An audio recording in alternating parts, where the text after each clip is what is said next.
Assalamu alaikum everyone, welcome to Amazed by the Quran, a series in which I love sharing with you things I find amazing about the Quran. And today is really a small snippet from the story of one of my favorite prophets of all time, Musa alayhi salam, and something that's really inspiring. I find it incredibly inspiring. Musa alayhi salam was traveling with his family. They got lost in the middle of the desert. It was getting cold, so much so that they were starting to freeze, and he needed to get a fire going. And he sees a fire long in the distance, up on top of a mountain that his family can't even see. He says, "Inni anastu nara," I can sense there's a flame there, right? And so he tells his family to wait there and comes back. Hopefully I can get some guidance there. لَعَلَّكُمْ تَصْطَلُونَ, so you can get warmth, right? So they are freezing. So it's a desperate situation. They're lost in the middle of the desert. It's getting dark. There's nobody around.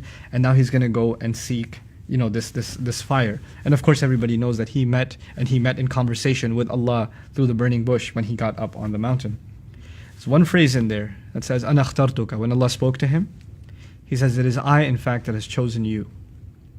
Has chosen. And it just took me for a spin. When someone's chosen by a higher authority, like if somebody's called in to meet with the president, or a king calls, or the principal of the school called you to give you an award or something, there's a ceremony. It's bright lights, it's cameras, it's, an audience, and there's a standing ovation, and then somebody is chosen or inaugurated, like there's this is anticipation that you're about to be given a special honor.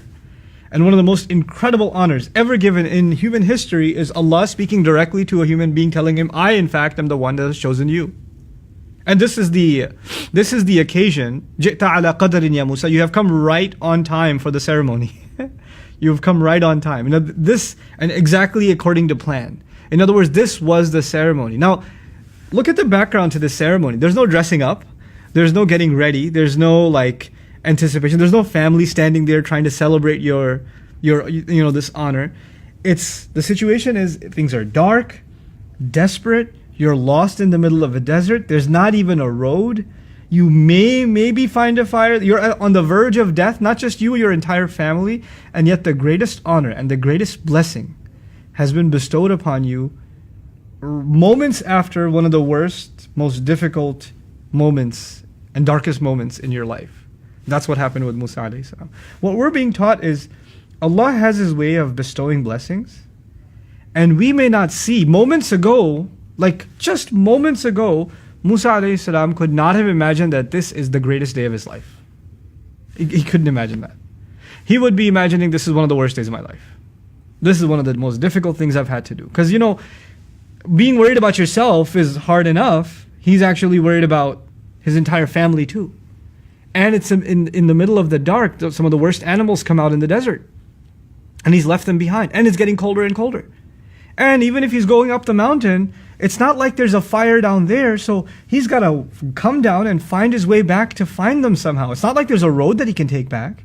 You could easily get lost, And it's not like there's a paved road going up the mountain, so, once you go up, did I come back down this way or that way? These thoughts are running through his mind, and yet, in the middle of all of that distress and all of that hopelessness, what he's given is the greatest words of hope. I, in fact, am the one that has chosen you. وَأَنَا اخْتَرْتُكَ فَاسْتَمِعْ لِمَا يُوحَى. Listen to what's been revealed. In it, there's an incredible inspiration for all believers that Allah is never far away. No matter how dark your situation gets, how desperate it gets, how difficult it gets for you and your loved ones, Allah will, in fact, so long as you have reliance in Him, Allah will, in fact, bring you light from where nobody else could have seen it. And He'll turn things around just in a moment. And that's in the hands of Allah. All of that is in the hands of Allah, Every step you're taking up that mountain, and every rock you're climbing, and every time you're slipping and almost falling and getting desperate, don't think that this is going to last. Allah will give relief whenever and however He can. And it's not going to come in the way that we anticipated. May Allah Azza wa Jal make us a people of hope and continue to draw inspiration and amazement really from this incredible book. Barakallahu li wa lakum. Assalamu alaikum wa rahmatullahi wa barakatuh. Assalamu alaikum wa rahmatullah. If you enjoyed this video, please do share it with friends and family. If you want to see more videos from this series, click on the box at the top. If you want to see other videos, click on the box at the bottom. And don't forget to hit the subscribe button. Thanks.